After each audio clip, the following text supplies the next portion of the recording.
Não te iludas, amigo. Por mais se expandam lágrimas contigo, todo lamento é vão.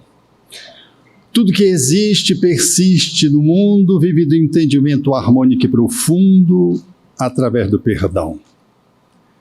Perdão que lembra o sol no firmamento, sem se fazer pagar pelo seu foco opulento, a vencer dia a dia a noite da escuridão, insondável e fria, e a nutrir do seu longo itinerário o verme e a flor, o germe e o pó, o ninho e a fonte, de horizonte a horizonte, quando for necessário. Perdão que se nos destaque na humildade da rosa, bênção do céu, estrela cetinosa, que ao invés de pousar sobre o diamante, desabrocha sobre o espinho, como a dizer que de caminho a caminho não despreza ninguém. E alta, bela, generosa e fecunda, quer que toda maldade se transfunda na grandeza do bem. Perdão que aponte para a mansidão da terra, esquecida heroína da paciência, que acolhe em toda parte os detritos da morte e sustenta os recursos da existência. Mãe e escrava de sublime de amor mudo, que preside em silêncio o progresso de tudo. Amigo, assegura a certeza de que o perdão é lei da natureza, segurança de todos os mistérios. Perdoa e seguirás em liberdade no rumo certo da felicidade. Nas menores tarefas que realizes, para lembrares sem sombra os instantes felizes, na seara de luz na qual a luz de Deus se insinua, reflete, é mais do que importante perdoar 70 vezes 7, cada ofensa que venha a perturbar o teu coração, o que vale afirmar que na cena da ascensão, em favor da vitória que aspiras na luta transitória, é mais do que importante, é essencial que te esqueças de todo o mal, e em tudo no bem é que te des, Deus espera que tu ajudes e abençoes, perdoando e amando outra vez. É Maria Dolores, através de Francisco Cândido Xavier,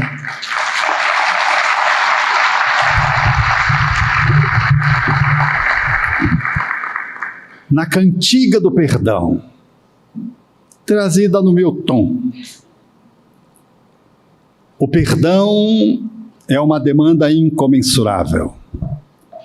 É necessário, no entanto, lembrar como esse caminho é feito na busca do céu para se escapar do inferno da culpabilidade ou do ressentimento cronicamente colocado. Conta-se na tradição que Narciso, depois de se afogar nas águas, na contemplação de si mesmo, deu-se um fenômeno muito curioso. É que as flores chorosas em torno do lago, em vendo o lago, disse: "Por que choras?" Disse o lago às flores. Ela disse: "Como? Tu não te das conta?" "Conta de quê?" Narciso vinha te contemplar todos os dias." E o lago disse: "Não, eu não via Narciso." "Mas como tu não vias? Ele se debruçava sobre ti, e tu não o vias, tão belo que ele era." E o lago disse: "Não, eu apenas via-me nos olhos dele." As flores não conseguiam se entrever no lago. A anulação de si própria. O lago era tão Narciso quanto Narciso, apenas contemplavam a si próprios. Essa é a dinâmica do ser humano na lida com o outro e com os outros. É o quanto nós somos capazes de ver-nos através do outro, ou o quanto nós estamos fixados apenas no outro, na nulidade em que seja a autopercepção. Ou quanto nós estamos fixados a tal ponto em nós mesmos que nós não nos damos conta do outro. As flores representam bem o papel simbólico, mítico, metafórico daqueles que não conseguem se perceber, apenas olham para fora. Narciso e o lago é aquele que se olha, que se percebe a si mesmo e tão somente assim fixam-se numa autocontemplação periférica. O exercício de darmos conta de nós mesmos é ver o outro e ver-se através do outro. Essa talvez seja a demanda mais difícil que deveremos lograr fazer na nossa caminhada evolutiva. Porque sempre o problema é o outro, ou circulando em torno de nós mesmos, apenas vendo as nossas próprias necessidades, o outro é um mero satélite que gira em torno dos nossos passos e da nossa existência. Dar-se conta dessa realidade, de que eu e você, o próximo e aquele que se relaciona com ele, existem existencialmente e podem ver-se superficialmente num ângulo ou sob outro ângulo, ou podem dar-se conta profundamente, talvez seja o desafio filosófico que a tradição judaico-cristã conseguiu resumir na fala de Moisés, do amar a Deus sobre tudo e o outro como a si, e que Jesus pôde entretecer a vivência para demonstrar que isso é possível, graduado ao nosso nível evolutivo de humanidade, de evolução espiritual que detemos. É nesse viés que nós somos capazes de poder, em vivendo, termos muita dificuldade de lidar com aquele que é o nosso interlocutor, aquele que faz a contraposição conosco mesmos no processo da vivência. Ser capaz de perceber-se e perceber o outro, e perceber-se através do outro para que a relação seja profunda, para que o vínculo seja concreto, e para que possamos dar conta de nós mesmos e daquilo que seja capaz de oferecermos ao outro, como oferenda do que conseguimos acumular em nós mesmos. O perdão é essa expressão do amor que fala dessa interação complicada, de conflito, onde as nossas encrencas se multiplicam, e é de tal monta que Jesus colocou no Sermão da Montanha, ao nos ensinar a orar, no mesmo padrão do pão nosso de cada dia. Perdoar o outro na medida que vamos nos perdoando. Mas a dificuldade de poder lidar com o outro é a dificuldade proporcionalmente dada em lidar conosco mesmo. Não somos capazes de lidar com o outro se na relação conosco mesmo, não temos profundidade nessa chegada dentro de nós próprios. Se você tem dificuldade de perdoar, e já que o perdão é uma demanda do pão nosso tanto quanto é cotidiana, é diária, aí está o desafio já posto. O quanto nós precisamos fazer uma dinâmica de autoaproximação. O quanto precisamos olhar para as nossas entranhas, aproximar-se-nos mais de nós mesmos para poder ser com o outro, não na superficialidade. A mágoa, a culpa, que todos trazemos em graus variados, já que convivemos com o outro e em cada dia, talvez hoje, talvez esta última semana, nós temos alinhavado algumas dezenas de mágoas, de culpas e de desculpas que precisam ser oferecidas, desde um esbarrão na via pública, no elevador, ou então de um cumprimento não correspondido em algum lugar em que você transitou ao longo dessa semana. Coisas pequenas que você pode levar a sério a tal ponto de ir para a cama e dizer: por que aquela pessoa não me respondeu ali no elevador? Ela talvez não tenha ouvido, você não pensa nisso. Talvez ela esteja tão preocupada em si mesmada com uma problemática que não conseguiu dar-se conta que você falou com ela. Talvez ela esteja tão alienada em função de um problema no qual ela vai resolver, está saindo para resolver, que ela anulou toda qualquer perspectiva de interlocução com qualquer pessoa que lhe cruzasse o caminho. E talvez até ela não queira falar com você, porque ela acha você muito chato. E você tem muita dificuldade de aceitar de que você o é. Pernóstico, que está sempre com o queixo levantado, como se você tivesse o rei na barriga, e que algumas pessoas pontuam, mas que você acha que sempre é inveja dos outros. Pode ser muitas coisas, mas seja o que seja, nós levamos isso no dia a dia, várias dessas demandas para a nossa vida comum, e levamos para o anoitecer, e curiosamente não só dormimos, mas sonhamos e acordamos falando daquela pessoa que a gente não conseguiu perdoar. A culpabilidade por não conseguir perdoar alguém que nos magoou, um mix de mágoa e de culpa, eles se embrenham dentro de nós mesmos e nós não conseguimos ensejar fazer o nosso caminho com mais liberdade. E ficamos aqui e acolá presos nesses conflitos, sem fluir emocionalmente. O nosso pensamento aqui e acolá volta àquela dinâmica daquela semana, e se a encrenca for muito grande, talvez, como diz a tradição budista, você precise de mais tempo. Porque uma dificuldade pode ser resolvida em alguém que vai entrando aí entre duas fileiras e pise no seu pé. E você, diante da pessoa que pisou e olhou e disse, desculpe, você disse, está desculpado. Um sorriso de lado a lado consolida ali a resolução de uma encrenca que poderia ter permanecido na culpa de alguém que passou e pisou e de alguém que foi pisado e desculpou. Mas se você fez a unha e ainda não está seca, ou se ela tem uma inflamação, você está com unheiro, e ele pisou na tua unha encravada, você pode até fazer na máscara social que você perdoa, diz, não foi nada. Mas durante 5 a 10 minutos, talvez, enquanto aquilo está latejando, você olhe para ele ou para ela e diga, desgraçado de ti que pisaste na minha unha, justo na minha unha. Mas talvez até a final da palestra, uma palestra sobre perdão, você consiga elaborar essa encrenca. Isso é só para mostrar que às vezes a gente precisa de alguns minutos, às vezes a gente precisa de alguns meses, às vezes de alguns anos. E há gente que é gulosa, que precisa de algumas vidas, alguns corpos, algumas encarnações para resolver as suas demandas. Que ficam fixadas no tempo, exigindo às vezes milenarmente a dissolução de algo que se nos fez, ou do que nós fizemos.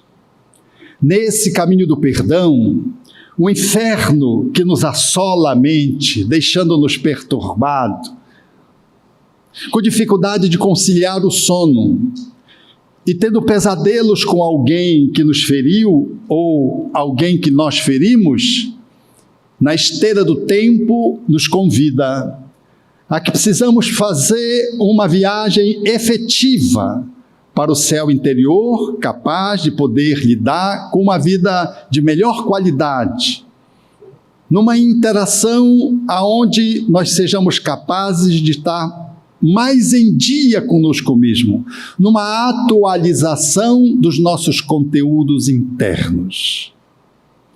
É assim que na esteira do tempo nós nos reencontramos, e aqui e acolá, dentro do cadinho do lar, na posição da constelação familiar correspondente à nossa necessidade, nós recebemos alguém que nos desafia ao perdão retardatariamente colocado na linha do tempo, sonegado muitas vidas, e ele nos traz e nos convida a uma imersão no céu ou à permanência no inferno. Como vi uma criança que fora adotada numa circunstância muito curiosa, porque o casal, querendo adotar uma criança, foi e tomou a criança que estava abandonada, e depois deu-se conta de que tinha uma outra que era irmã. E segundo o gerenciamento das adoções, você nunca separa irmãos que já se separaram dos pais. É uma dor que vai se multiplicando. Então o casal, com conhecimento espírita e com conhecimento da sua matéria profissional, logo se apressaram em buscar a outra pessoa. E a outra pessoa que veio era a encrenca. A mãe Diante da criança, me dizia: Alberto, uma amiga muito querida, não dá para explicar. Eu até violência sexual sofri na infância, mas eu não sabia o que era ódio. O que eu sinto pela minha filha é ódio. Eu tenho vergonha de dizer, mas eu não posso negar para mim mesmo, senão eu não me curo. É ódio. Essa Zinha, que eu vou chamar de B, a A fora que for adotada por primeiro. A segunda, que veio de carona, ela era uma criança politicamente correta, fazia tudo certinho, todo mundo a gostava dela. Onde ela chegasse, ela iluminava o ambiente. Mas aquela mãe, em relação àquela criança, tinha uma defasagem imensa, uma dificuldade imensa de acolher. E ela me dizia: ela vem e quer me fazer massagem nos pés. E ela faz-me massagem nos pés e eu deixo para acolhê-la, e eu sinto dores no corpo, raiva, e eu respiro, e fico fazendo tudo para tentar dissuadir-me do sentimento que eu tenho vergonha de confessar para mim mesmo. Ela vem, me abraça, me beija, e eu correspondo secamente, num esforço hercúleo de mãe, que sou de muitos filhos. Ela tem uma prole numerosa, mas que não consigo ser daquela que todo mundo elogia. E, não poucas vezes, eu sou surpreendida quando, chegando em casa, no corredor, ela coloca florezinhas de um lado e de outro para me receber. E eu não sei como fazer. E num dia, ela olhou para mim e disse: mamãe, você não gosta de mim, não é? E as lágrimas começaram a correr no rostinho dela. Eu olhei para ela e disse: não, minha filha, eu não amo você como você merece, mas eu prometo a você que vou amar você com um amor do tamanho do universo. As lágrimas rolavam nela e em mim a contradição, o fogo. Até que num dado momento, os espíritos sinalizaram na reunião mediúnica. Um espírito amigo chegou e disse-me assim: minha filha, vocês passaram séculos, ora ela, ora você, numa posição de ofensor e ofendido. Uma encarnação era você, na outra era ela, e a vingança foi se multiplicando no tempo. Mas eu preciso lhe dizer um segredo. Esse espírito que está aí, ele está reconciliado consigo mesmo. Ele já fez a parte dele e reencarnou, agora é a sua parte. Está com você.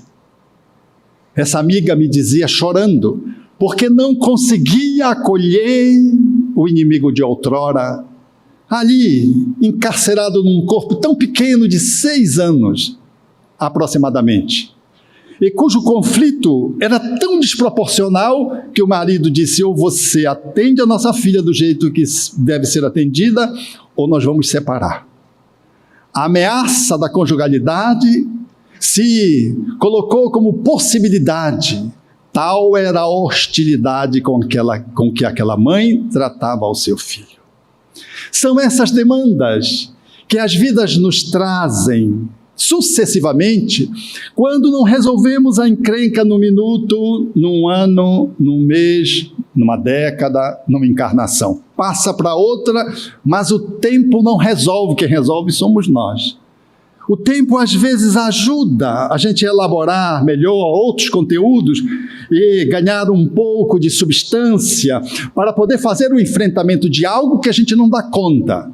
Assim, é possível compreender a beleza do tempo, mas o tempo em si mesmo, sem que você faça uma escolha na direção certa, não vai adiantar de nada o tempo que você possa dispor. O Espiritismo nos faz colocar face a face para a necessidade do auto-perdão como medida profunda e necessária para que você tenha uma chegada no outro para lidar com os ressentimentos e mágoas que você carregue. Não deixe o adversário caminhar com você até o fim sem se reconciliar com ele. É a proposição de Jesus. reconcilia-te com ele, porque depois que ultrapassa a linha de chegada, o oficial de justiça haverá de internar, depois do juiz da consciência documentar que você está com uma pendência, os benfeitores, que são os oficiais de justiça, te encerram na prisão e de lá não sairás até que pagues o último ceitil, na fala de Jesus. E assim, ninguém consegue fugir das consequências de si mesmo. O bem que a gente faz resulta em semeadura, como efeito bumerangue, e vem. Mas o mal que aqui perpetramos, igualmente tem o mesmo fim e tem o mesmo tom de recorrência. É por isso que nesse caminho de chegada dentro de nós mesmos, é muito importante olharmos na constelação familiar e percebermos essas semelhanças, afinidades e as dessemelhanças ou adversidades gratuitas que surgem, porque elas falam do perdão não atualizado em tempo hábil outrora. Como na vida vigente, nós estamos construindo conflitos, estamos deixando para resolver mais tarde. E damos de ombro, como se o tempo pudesse resolvê-lo. E a desencarnação nos alcança, e aí ressurge as possibilidades de novos reencontros, a fim de que possamos resolver a encrenca que ficou para trás. Certa feita, eu vi uma senhora muito apurada no seu comportamento, ética, que disse que estava tendo uma dificuldade imensa com um amigo pelo qual ela tinha se sentido apaixonada. Deu-se conta que estava se apaixonada depois. No início ela não entendia, mas ele percebeu. E antes que ela pudesse fazer uma chegada inconsequente, antes que ela se desse conta que ela estava apaixonada, ele fez um movimento ecológico e quebrou um pouco aquele vínculo e colocou ela num determinado distanciamento. Ela se sentiu abandonada, rejeitada, e fez um movimento então de mágoa. E aquele movimento de rejeição que ela tomou, como se ele estivesse rejeitando, ele não estava rejeitando, ele estava fazendo apenas uma modulação de um comportamento que estava se tornando impróprio na análise dele, na chegada dele em relação a ela. E ele assim o fez, mas ela foi entrando em colapso. E deu-se conta em casa que quando adormecia, tinha sonhos, e esses sonhos levavam a um pesadelo, que a entreteciam ao desejo de suicídio. O esposo generosamente a acolhia e fazia a dissolução daquele conflito no sonambulismo torturante, de modo a trazê-la para o nível de consciência. E quando ela vinha para o nível de consciência de vigília, ela não conseguia entender a que ponto chegava ao desejo de matar-se. Não conseguia fazer os links da realidade que ela estava vivendo. Havia uma grande inconsciência de que ela estava apaixonada por aquela pessoa que cuidava dela. E de que, de modo algum, a pessoa a rejeitara, apenas fizeram um movimento capaz de poder trazer a relação para o lugar certo, para o encaixe certo. Tampouco espírita não podia supor que pudesse estar pensando em perdão, mas em suicídio, mas quando adormecia, esse fenômeno se tornou recorrente. No mergulho no inconsciente profundo, porque aquilo que não resolvemos agora vamos resolver depois, ela foi sair desse inferno que estava lhe dominando a existência. Aos poucos foi se dando conta de que precisava ir mais fundo na encrenca. Mergulhou e pôde perceber uma cena fantástica, quando se percebia com aquele que hoje era o amigo, seu esposo numa outra existência. O espaço era um espaço enriquecedor de vivência. A sala muito bem posta, o piano no qual ele se esmerava e ela também, uma criança de 6 para 7 anos, e uma vida que se possa caracterizar como plena de felicidade. Mas a surpresa dela se deu quando esse companheiro de caminhada, numa saída habitual de casa, sofreu uma emboscada e foi assassinado. Ela entrou numa dinâmica de tristeza muito profunda e não conseguiu sair da fixação dessa amorosidade que levou-lhe subtraindo o parceiro, que era as cordas mais profundas do seu coração. Não mais conseguindo erguer-se do luto, entrou no processo de tristeza e foi então programando aquilo que era a possibilidade de reencontrá-lo pós-morte, porque a vida já não faria mais sentido para ela. E assim ela o fez. Planejou o suicídio, tomando substâncias, tomou algumas providências e depois, quando tudo estava programado, ela tomou veneno para encontrá-lo. E quando saiu do corpo, surpreendentemente, conseguiu lidar com uma realidade oposta. Aonde estava o seu amor? Gritava pelo nome dele e nada se lhe acontecia correspondente ao desejo do reencontro. Ela, percebendo-se que estava dissociada do companheiro, que foi ao encontro dele, sofreu um tempo que ela não conseguia avaliar no mundo espiritual.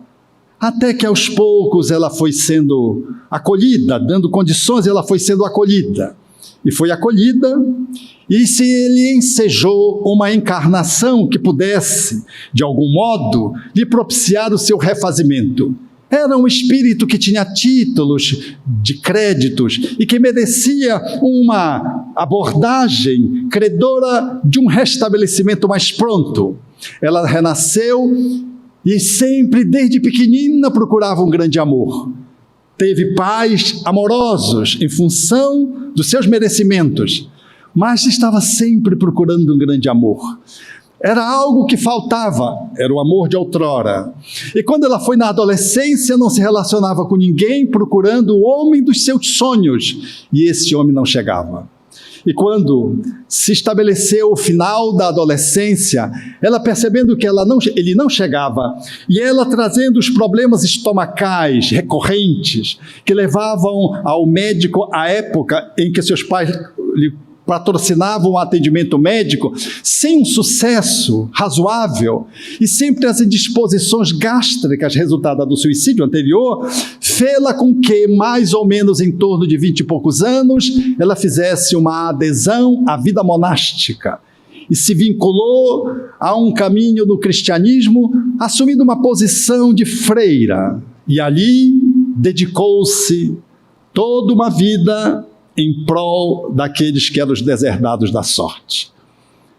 Sempre com aquela tristeza desde criança, aquela melancolia de que deveria haver alguém que lhe concedesse um espaço de realização interior que ela não lograra encontrar, mesmo durante toda a adolescência, num caminho de busca. Agora, como freira, os seus processos estomacais, digestivos foram sendo agravados e depois, antes que ela alcançasse a 4ª década, ela desencarnou. Chegando no mundo espiritual, indagando pelo que daquela dificuldade que teve digestiva e pelo que ela era uma pessoa tão melancólica, triste, quase depressiva, ou vivendo uma depressão intermitente, os espíritos então assinalaram para ela o esclarecimento que agora fazia parte do seu novo passo.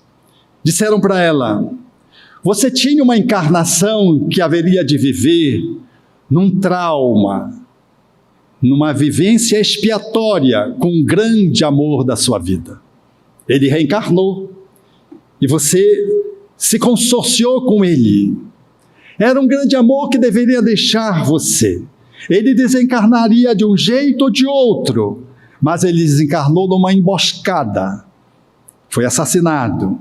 Mas se não fosse, desencarnaria. Estava previsto dentro do planejamento. E você deveria viver essa solidão.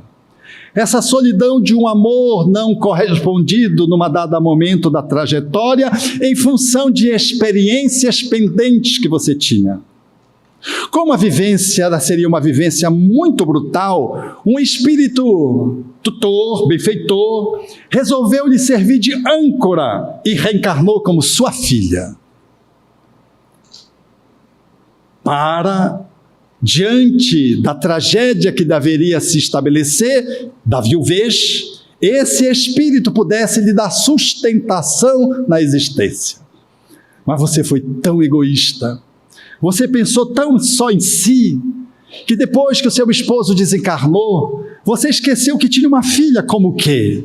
E esqueceu que tinha pais idosos, que eram afeiçoados pelo genro, de tal modo que entraram num processo de sofrimento junto com você. E quando você abandonou a filha e abandonou o corpo, os seus pais, entrando no processo de depressão, faleceram. E a filha, que reencarnou para lhe servir de porto seguro, ficou órfã. Ela sai do transe depois dos esclarecimentos espirituais e consegue agora revisitar, fazer uma nova leitura da sua encarnação atual. O transe sonambúlico era efetivamente a tentativa de sair do corpo. A ausência do parceiro do passado agora era replicada quando o amigo fez um movimento honroso, bem feito, e modulou o distanciamento para que ela não ficasse tão afervorada e apaixonada, que apaixonada estava, deu-se conta depois, e ele o fez, e ela tomou isso como sendo o mesmo luto do passado. É como que aquela dor do luto voltasse, naturalmente numa outra tom, numa outra dimensão. E agora, ela percebia que o movimento sonambúlico levando-o para a morte era o mesmo que fez ela tomar as essências, objetivando encontrar o esposo no mundo espiritual. Ela disse-me: o Espiritismo é essa doutrina de libertação. É necessário eu me reaprumar. E assim ela foi fazendo, para e passo, disciplinando um sentimento e lidando com o egoísmo que fê-la falecer outrora e que agora era necessário, com o conhecimento espírita, atualizar. E a atualização deveria se dar pelo fora da caridade. Ninguém se liberta. Fora do amor, ninguém consegue plenitude. O amor que ama não se fixa, abre mão. O amor que ama sempre liberta. Como diz a mensagem do Evangelho: aonde há o Espírito do Senhor, ali há liberdade. E ela foi treinando essa liberdade.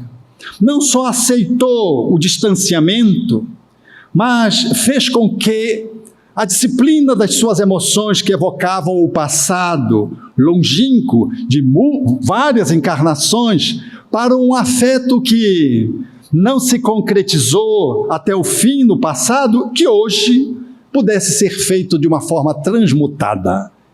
E assim, ela se realinhou com o parceiro, assegurou a estabilidade familiar e foi desenvolvendo o trabalho espírita, não na instituição que lhe conferisse uma proximidade perigosa, mas no exercício do amor que solta, no exercício do desapego, do amor que se desapega. Não é do amor que é indiferente, do amor que se desapega. Ela se transformou numa grande benfeitora da instituição, no trabalho àqueles que estão mais marginais na sociedade. O perdão é assim. Passamos por momentos decisivos e, dependendo da nossa escolha, nós retardamos a nossa reabilitação e somos chamados a novas lições e a novas experiências que nos categorize na posição do aluno que aprendeu a lição. Agora, com a lição bem apresentada, ela sedimentava o amor que reconhece que ninguém é de ninguém. Nós estamos numa grande teia de relações para aprendermos a amar em diferentes posições dentro da família.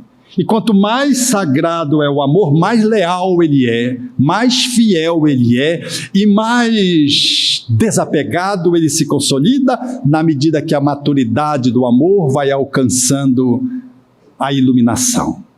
O auto-perdão é a chave para você se dar bem com os outros.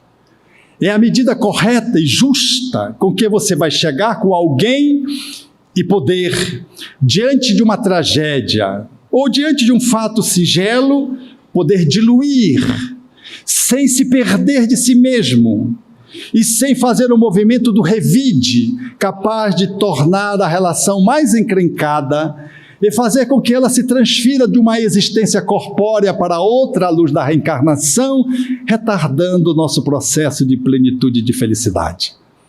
O exercício do auto-perdão é aquele que nós conseguimos compreender à luz da doutrina espírita na cabeça, para trazermos a suavidade para o coração e para transformarmos efetivamente na ação de concretização do perdão, para que ele não seja apenas uma teoria ilustrativa, fulgurante, bela, mas que não tenha uma razoabilidade de concretude porque não toma as dimensões da atitude. Esse perdão foi o que Allan Kardec nos ensejou oferecer quando disse em O Céu e o Inferno que nós deveríamos darmos-nos contas, arrependermos-nos, experimentar o desconforto que aquilo que fizemos ao outro nos causa, a expiação, mas de que ninguém conseguiria conseguir o perdão se não fizéssemos a reparação adequada. É necessário reparar, é necessário refazer o caminho, é necessário desculpar, ainda que a gente demore alguns minutos ou alguns dias, mas poder trazer para nós a autonomia da liberdade, porque não há uma palavra que mais signifique a consequência do perdão do que liberdade. Perdoar é se tornar livre, e auto-perdoar-se é libertar-se de si mesmo, porque o carrasco pior de nós mesmos somos nós mesmos. Aquele que mais nos faz infernal não é Satã, preço miticamente colocado, ou os espíritos obsessores, ou alguém que foi colocado no seu caminho. É você com você mesmo. É você com você mesmo que se torna feliz onde está. Porque Paulo de Tarso, aprisionado, fazia inveja aos carcereiros que diziam: quisera eu ser um prisioneiro do Cristo. Eles é que detinham a chave do cárcere, do aprisionamento, mas Paulo de Tarso, que estava preso, era o homem livre. O homem é livre não é porque está desencarcerado, o homem é livre porque a sua consciência está liberta. Quem mais esteve livre do que Jesus plantado na cruz com os braços abertos? Ali estava livre, na exata medida que ele dizia: Pai, perdoa-lhes o que eles estão fazendo comigo. Eles não sabem o que estão fazendo com eles mesmos. Perdoa-lhes, eles não sabem o que fazem, o que atuam, a atitude que têm. Esse era o homem livre, tão livre que antes do terceiro dia ele ressurge para as mesmas pessoas que o odiaram, traíram, negaram, para todas as pessoas que ficaram desesperançadas, e não cobrou de ninguém, não ofendeu a mãe de ninguém, apenas voltou com seus lábios pulcros, com o seu coração de pureza, com a sua alma encharcada de compaixão, voltou para os mesmos que debandaram no momento supremo da cruz. Esse é o processo libertário de alguém que transforma uma teoria em prática em relação a si mesmo. E quando nós fazemos em relação a nós mesmos, nós nos tornamos diretamente proporcionais na vulnerabilidade ou na invulnerabilidade à agressão do outro. Ou seja, quanto mais a mim mesmo eu me amo, mais eu me perdoo, e quanto mais eu me libero das minhas culpas, menos eu estou vulnerável às agressões dos outros. Aquelas pessoas que se machucam por qualquer coisa, elas têm muita culpa, têm muita raiva de si mesmas, e ela tem dificuldade de ceder, de desculpar os outros. Elas vivem no inferno na relação com os outros, porque estão no inferno na relação consigo mesmas. Mas quem assim se perdoa, corre livre, salteia, dança, vai, e qualquer vento contrário, a pessoa ali se apresenta com maestria, com competência, para não levar para casa de modo algum o outro na consciência com raiva, com ressentimento, ressentindo, repensando o mesmo sentimento ruim do que o outro disse, fez, ou do gesto, ou do que não fez. O exercício do auto-perdão é a medida justa da autoliberdade. Não é nenhuma novidade, talvez, se compreendermos que a tradição judaico-cristã colocou nesse plano de que a gente é com o outro como a gente é com a gente, de que o amor que a gente dá para o outro é o amor que nós mesmos nos concedemos. O perdão está na mesma posição. Nós somos com o outro com a capacidade de diluir mágoas e ressentimentos na exata medida em que nós somos conosco mesmos. Quem mais assim se ama, mais se perdoa, sem nenhuma conivência, sem nenhuma acomodação, sem nenhuma cumplicidade com o erro. Tem capacidade para dizer: eu sou um aprendiz da vida e eu vou refazer. E vai refazendo. E à medida que vai refazendo, vai se tornando mais maduro, mais competente, mais pleno, mais iluminado. E com isso dá conta de lidar com a sombra dos outros. Esse que faz assim é o que Jesus diz de hipócrita. Primeiro tira a trave do teu olho. E aí, se tu tirares a trave do olho, tu tem competência para tirar o cisco do olho do outro. Insensato tentar tirar o cisco do olho do outro se a gente está com a trave no nosso, porque nós projetamos no outro a encrenca que está na gente. Enquanto nós não nos liberamos do entulhamento que guardamos, dos nós que se acumularam ao longo das outras existências, nós não conseguimos ter uma chegada leve, livre, transparente, gostosa, amorosa, compassiva, empática na relação com o outro. Nós ficamos aprisionados em nós mesmos. E quando alguém vem e toca no nosso dedo do pé encravado, é porque o nosso dedo do pé está encravado. E por isso que doeu, não é porque ele pisou. Porque as pessoas passam, pisam, e aquilo não nos incomoda. Mas incomoda se estiver encravado. A alma, quando está com alguma coisa encravada nela, tudo que toca dói. E quando dói, ao invés de eu dizer: puxa, eu não curei a minha unha encravada, eu digo: puxa, tu pisaste na minha unha. Olha como é a projeção. A gente joga no outro aquilo que é nosso. Deveríamos dizer: puxa, o que está acontecendo comigo? Eu estou me magoando, estou levando isso para casa. O que está acontecendo comigo que eu não consigo ceder para o perdão a essa pessoa que me tratou desse jeito, me passou a perna? Não sei se aqui há, Mato Grosso do Sul, pessoas que passam a perna nos outros, que enganam os outros. Eu não estou falando dos hackers, estou falando daquele amigo que passa a perna, do sócio, ou do parente.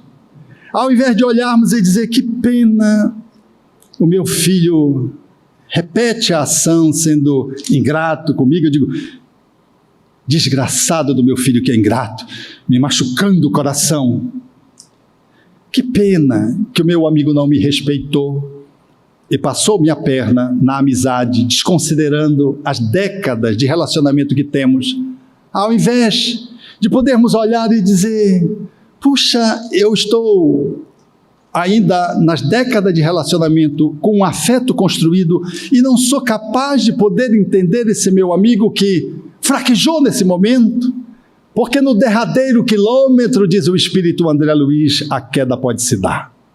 No derradeiro quilômetro, quando ele fala da médium, no estudo no livro Nos Domínios da Mediunidade, quando o André Luiz faz um elogio como que da trajetória daquele espírito, diz: cuidado, nas últimas léguas a gente pode tombar.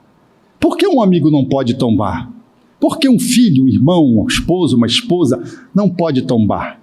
E se pode tombar, a medida que não é do julgamento, é do quanto eu sou capaz de perdoá-lo.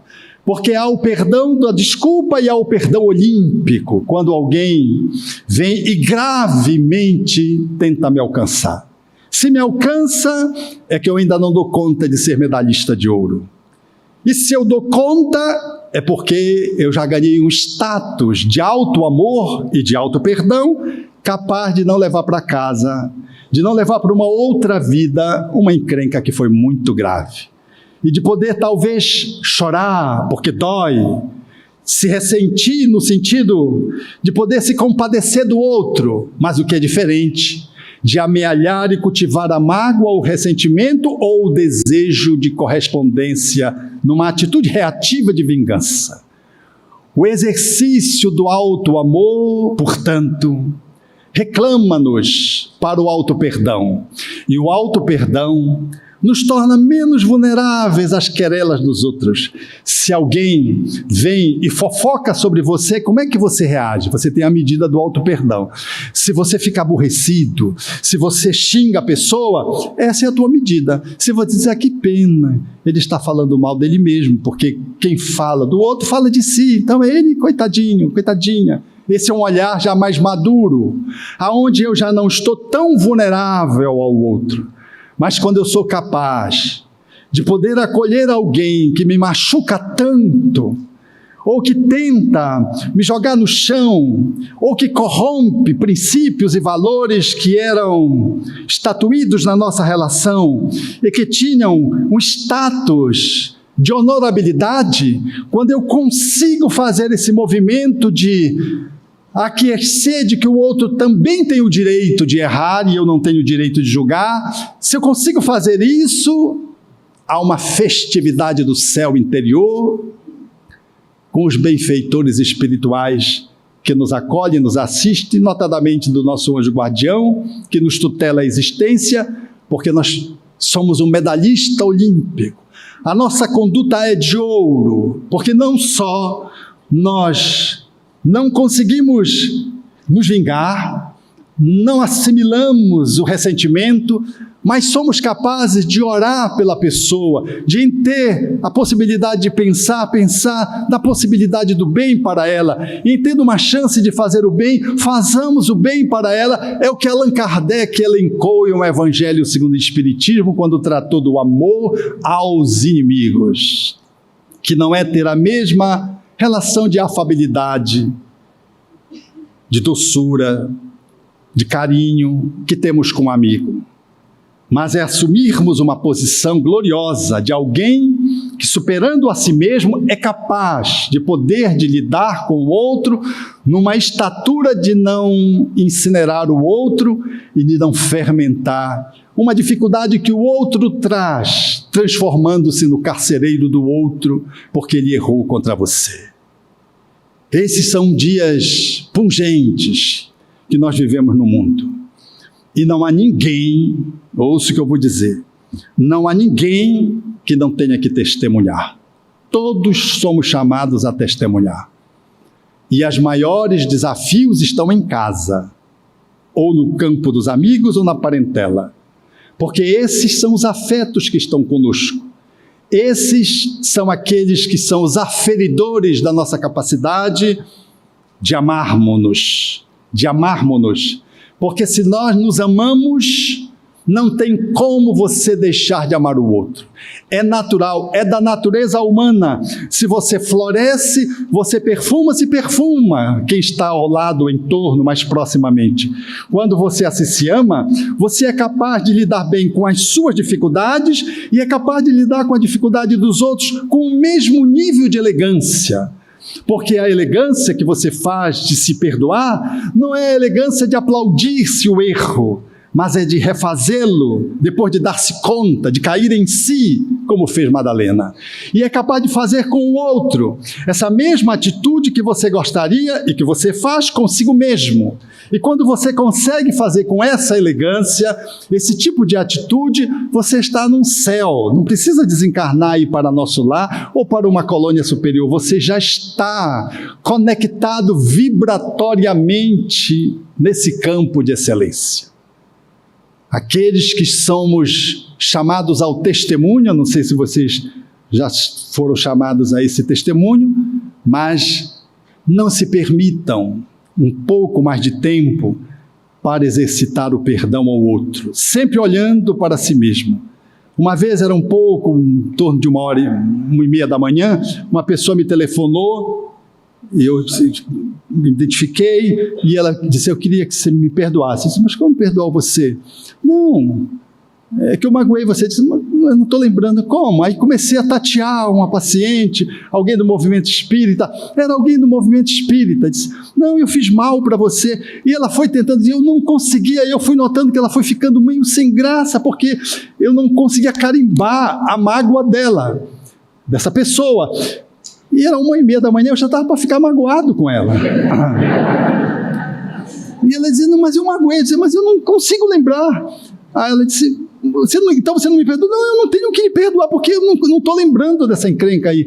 Aí ela foi, o telefone foi terminando meio assim, meio sem graça, porque ela queria que eu perdoasse, eu não perdoava, porque eu não tinha que perdoar, e ela foi ficando meio decepcionada, e eu fiquei depois pensando, puxa, ela passou mais de 2 anos com essa encrenca dentro dela, estava me telefonando, e pode ter acontecido uma coisa que eu nem percebi, passei, não falei, eu nem sei o que é, porque ela não conseguia nem discriminar o fato que eu deveria perdoá-la. Não guarde, resolva a tua encrenca. E se ele já desencarnou, faça isso agora, não deixe para depois. Para ir encerrando, eu lembro de um homem, filho, estava com a mãe no hospital e a mãe chamou e disse, meu filho, ofegante, disse, diga-me palavras de amor que o seu pai nunca me disse. E ele começou a dizer, mãe, a senhora é uma pessoa extraordinária, e começou a elogiar, e quando ele está fazendo isso, ela desencarna. Então, tomado pela raiva, ele foi em casa e contou, depois de ter assinalado a desencarnação, ela estava muito doente, e contou a experiência. A família que acompanhava o relacionamento que era turbulento, então se fechou contra o pai e fez um julgamento arbitrário, pronto. E o pai saiu de casa. Os anos foram se passando, e quando eles começaram a tentar reaver o pai tinha desaparecido. Até um dia que veio um telefonema. O telefonema era de Brasília.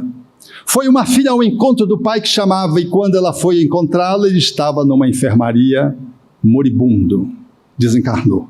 Não houve possibilidade de trazê-lo. Esse filho ficou profundamente magoado consigo mesmo, culpado, porque ele foi o protagonista da expulsão do pai. E ele está um dia na rede. Belém adora a rede. Quando a gente tem um problema em Belém, a gente vai para a rede. Creco, hipnótica, resolve todos os problemas. Por isso que rede custa caro. Ele estava na rede, e ele foi adormecendo, e adormeceu como que? Ficou naquela madorna, aquela lá e aqui, e de repente ele começou a ver uma mulher elegante, que estava acompanhado de alguém que estava cabisbaixo.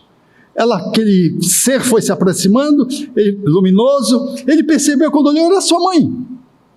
Sua mãe se aproximou e disse, meu filho, nem você, nem seu pai tem paz. Você não se perdoa pela conversa que tivemos e pela atitude que tiveram. E o seu pai não consegue ficar em paz, porque não conseguiu estabelecer o perdão com os filhos. Ele olhou para o pai não ousava levantar os olhos. E ele, choroso, começou a dizer, pai, perdoa. Eu agi sob impulso. A mãe que era a heroína das nossas vidas, pedira minha ajuda. E eu precisava fazer justiça. Contaminei os meus irmãos, fui eu o responsável. E você se foi, quando nós quisemos te reaver, não conseguimos. E ele chorando, e o pai não dizia nada, só chorava.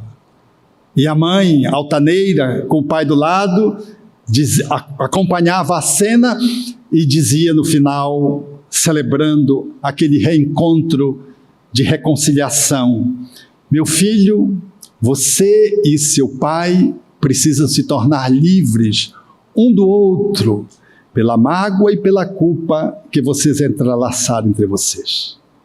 E a mesma mãe que suplicou ajuda, palavras de amor para o filho, era a mesma mãe que, em nome do amor, trazia o filho ao encontro com o pai, para a justa reparação.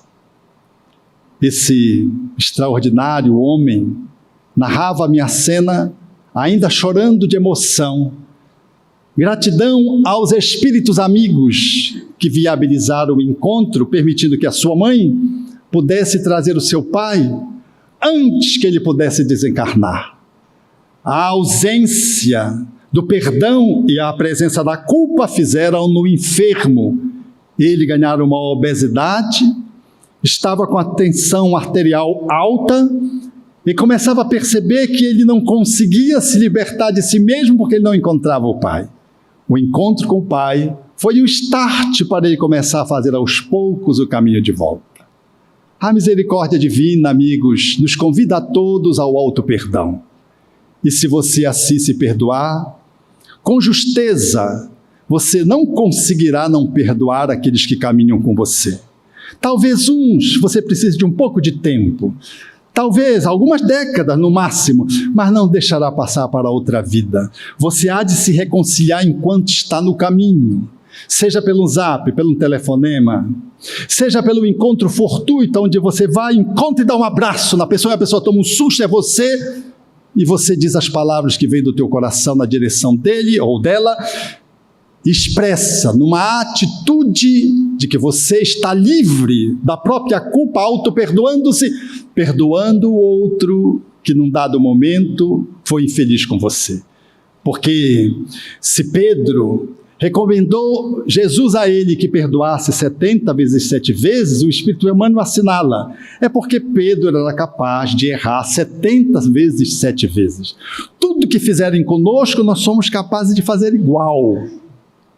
E se não tivermos atualizado o nosso perdão, haveremos, portanto, de experimentar a dor de fazer aquilo que a gente julga que seja ruim nos outros, negativo no outro, que mereça de algum modo uma sanção da justiça divina.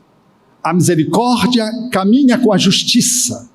Sejamos aqueles que nos coloquemos como irmãos. Pai nosso, somos todos irmãos. Por mais alocado que o irmão teu possa ter sido com você, abre um pouco de espaço. E se você não tem condições de perdoá-lo, perdoe-se. E se você não tem condições de perdoá-lo, abre espaços neutros para exercitar o perdão, para exercitar o amor, porque quanto mais você ama, mais você se perdoa, e quanto mais você se perdoa, mais você está capaz de encontrar aquele outro enquanto está a caminho do outro. Se não der tempo, paciência. Talvez durante o sono, talvez num transe mediúnico, ou talvez numa outra vida. Mas se puder fazer hoje, é te tornares livre hoje, não amanhã. Porque o amanhã pode estar coroado por circunstâncias mais desafiadoras. Porque Deus nos quer apenas que o exercício de amor se faça. E esse amor que Deus nos permite que seja feito, está posto no Evangelho de Jesus, na figura do Cristo, que nos é apresentado pelo Espiritismo, sem ritualística, sem cultos, sem complexidades, mas de uma forma clara, suave, doce, mas firme, para que possamos fazer a jornada de autolibertação. E se conseguirmos fazer isso, haveremos de celebrar o divino, e compreenderemos que somos deuses a caminho de um processo de expansão para uma conexão com a divindade. E não lograremos poder experimentar a ânsia do poeta, que indaga acerca do universo, encantado que está sobre a magia que é o universo, tudo no lugar, apenas ele fora, e ele diz: quem foi que fez o sol, tão vivificador? É sua luz pujante, cheia de vigor, os trilhões de estrelas que cintilam nos céus, e as nuvens vaporosas como densos véus, a mecânica celeste, o arcano profundo da eterna ciência que equilibra os mundos, os micro-organismos em desenvolvimento e os orbes gigantescos em deperecimento, o átomo e a nebulosa, a ameba e o serafim, as origens das coisas que nunca terão fim, a virtude impoluta que não se modifica, e a possante energia que a tudo vivifica. Quem foi que fez a luz, o vento, o ar, o trovão, a primavera, o outono, o inverno e o verão, e o perfume das flores, o som, o ar, os campos, as florestas, a terra, o céu e o mar, o infravermelho e o ultravioleta, e surgir a bela borboleta? Quem foi que fez as asas de um inseto, a beleza de um ninho? Deu agilidade incrível, pulga saltitante fez o passo lerdo, tardo do elefante. Quem foi que fez o colibri com nímia sutileza, sugando o mel das flores com tal delicadeza? E o tatu escavando a cova em que se abriga? E a faina inesgotável da minúscula formiga? E o inquieto macaco e o fogoso corcel trabalhando ao lado da abelha na construção do mel? Quem foi que fez a baleia e a engenhosa aranha tecendo a sua teia? Um instinto de conservação como bússola infalível na orientação, guiando com os acertos irracionais, sem transgredir as regras naturais. As maravilhas do reino vegetal, o reino onde repousa o reino também animal, e os prodígios da animalidade, um elo mais acima, a nossa humanidade, e tantos outros reinos que nós nem desconhecemos, sistemas de mundo que nós nem nos apercebemos, os gênios tutelares, arcangelicais, imersos nos segredos dos planos siderais. Que maravilha é esta que eu não posso descrever com todo o dramatismo que eu pudesse ter?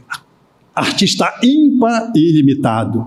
Me ponho de joelhos e contemplo abismado e pergunto a mim mesmo com estupefação: quem criou tudo isso com tanta perfeição? Quem dá sem perder nada, paga sem dever e a tudo movimenta sem nunca se mover? Governando e agindo, atuando e progredindo, quem tem tanto poder? Pergunto a outras vozes, quem me poder dizer? Eu vos peço, queridos irmãos meus, e as vozes me respondem: foi Deus, foi Deus, foi Deus, foi Deus.